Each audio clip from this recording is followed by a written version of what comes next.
Welcome to my channel.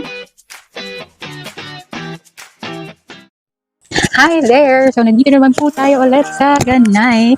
And, andito na naman po ako ng Bubulabog. And you're here with, welcome, with Meg. Mali, wait. Welcome to Kwentuhan with Meg. Oh, tama. Diba? Yun yung last intro natin. Well, anyways, I know na miss nyo ako. Feeling. So, dun sa mga nanonood dyan, dahil, well, hindi ako nag-voice over last time, because paus ako. And this time, and I think, maganda naman naging result, no? Nang wala akong voice over. Dahil nandun naman ako, nakita nyo naman yung, nabigyan na ng buhay ang boses. Sa likod ng boses, ano ba yan? Pamali-mali talaga ako magsalita. Kaya nga, I'm practicing right now dahil, I'm hoping, but I know I can do it, that I'll be doing a vlog version wherein I will show myself. Yes, may taga-shoot na. Yes, meron akong na-hire. Pero I mean, I'm planning to do a vlog on the farm near our house. So, samahan niyo po ako next video where we will be showing a farm near our house. So right now, nandito pa rin tayo sa Ganay. Thanks to you, Jesmar. So he took this video, update ng mga baboy.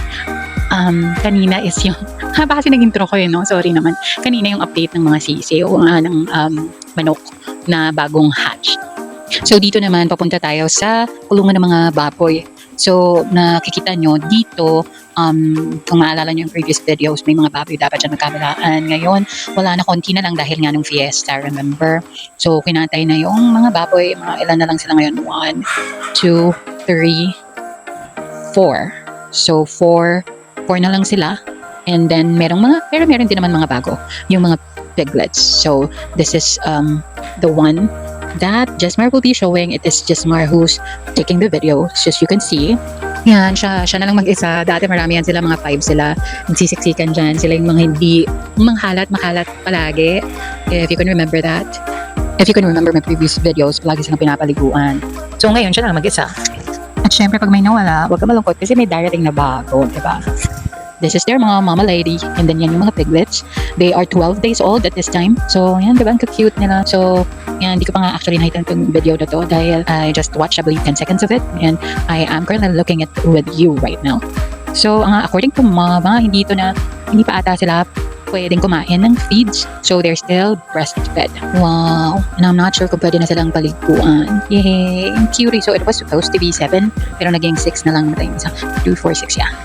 Yan. So, diba sabi ko nga kwentuhan with Meg. So, while we are watching the pigs, so ito na nga, ayan mga linyahan ng Mama Marites. Ayan na nga, sabi ko kanina, diba, during my intro na there's a farm near our house. So, kasi my daughter was grade 11 back then. Hinahatid namin siya ng aso namin, si Chuchi, pababa sa sakayan. So, while I was waiting, so after ko na siyang isakay, diba, while I was waiting, meron dong kapihan sa baba. So, uminom ako ng kape and someone talked to me stating na kung gusto ko daw bang ng aso kasi meron daw silang farm dyan sa may looban and pwede niya akong bigyan ng aso, ng tuta. Sabi ko, ay meron na po kasi akong aso. Tapos dahil nabanggit niya yung farm, edi syempre si ate mo girl, farm girl. So sabi ko, ano po ba yung meron dyan sa inyo, ganyan-ganyan. So nagkwento siya na may mga tanim daw. Pero sabi niya talaga, kung gusto ko daw ng aso, bibigyan niya ako, pwedeng magbigay. Well, kasi madaling araw yun yung mga 4 or 5 a.m. so still dark. Siyempre, pilingera naman tayo. Nag-iingat tayo sa sarili natin. So hindi muna ako sa mama kasi he's a tall guy and he was smoking. Wow, judgmental. So sinabi ko, ako na lang pupunta mag-isa. Pwede naman po, diba? Sinabi niya, okay lang. Sige po, ako na lang pupunta mag-isa. So yun na nga, di pumunta nga ako. And yung napuntahan ko, medyo nakakatakot, masukal na lugar. Para siyang sa Ganay. Pero mas maluwag naman. So, nag-back out ako. Pero meron palang other way doon. May mas maluwag. So, ayun. Kaso lang wala akong video, wala akong phone at that time. So, babalik tayo. Samahan niyo ako. So, bumili ako ng sitaw doon and nagtanong ako kung pwede mag-video, pwede naman daw. So, sabi ko, babalik ako. Alright, so dito naman, ito naman yung update doon sa farm na ginawa natin ng cassava plantation. So, makikita nyo dito, medyo maliliit pa kasi yan yung dulo. Kasi ang nangyari, diba, si mama lang yung nagtatanim. So, kami ni Eagle and Betan. So, mostly kasi it's Eagle's doing the cultivation. Ako yung taga-linis, tsaka taga-motivate. Taga-gising kay Eagle during the pagtatanim. Parang wala ako masyadong naambag dito. Pero naman, ako yung tagalinis ng dahon, mga ganyan, yung yung mga tall grasses, ganyan. Yung ambag ko, tsaka taga-sunog, mga taga-sunog ng damo. And then, minsan siguro mga nakasampu naman ako ng pagsadol or cultivation ng soil. Pero mostly, it's really Eagle who did that. So, shout out to you, boy. And then, si Betan kasi mga 1/3 lang yung kanya. But then, ayan o, laki na, di ba? Nakikita nyo ba? Ito medyo, ayan, sa kabila yan. Hindi yan sa amin. Mga sitaw yan sa kapitbahay namin. Although the soil, the land is Angie's. Pero ginagamit lang ni Man Ernesto. Ayan o, di ba? Yung kasaba. Medyo, this is 2 months old. So, medyo mababa pa. Sabi ni Eagle, may iba naman lumalampas pa ng tao yung taas eh. Pero hindi masyadong nalinisan dahil may school na nito si Eagle, hindi na niya magagawa. And wala rin ako dyan. And then Mama was also busy doing a lot of things.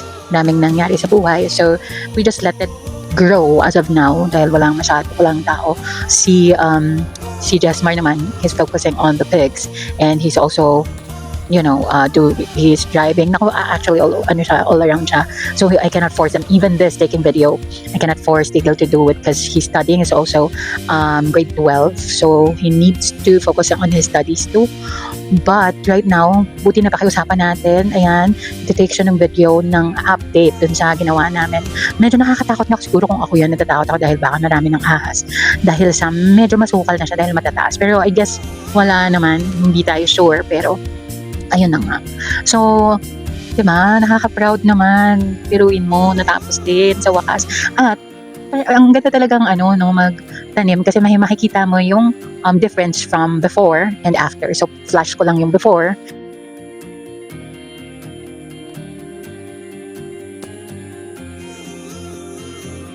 And ito naman ang after 2 months. Oh, diba? Yun na nga yung kanina. But, that's the good thing about farming because you can see the plants are growing. You can see na merong napuntahan yung pinagpaguran mo, yung literal na pagod na kailangan mong gumising ng maaga, kailangan mong mag-prepare, and later on, after a year, you can harvest it. Pero ngayon, at least nakikita mo na tumutubo siya, diba? Okay, so that's it for today. Thank you very much for watching and have a good day. Bye! Please don't forget to like, comment, and subscribe.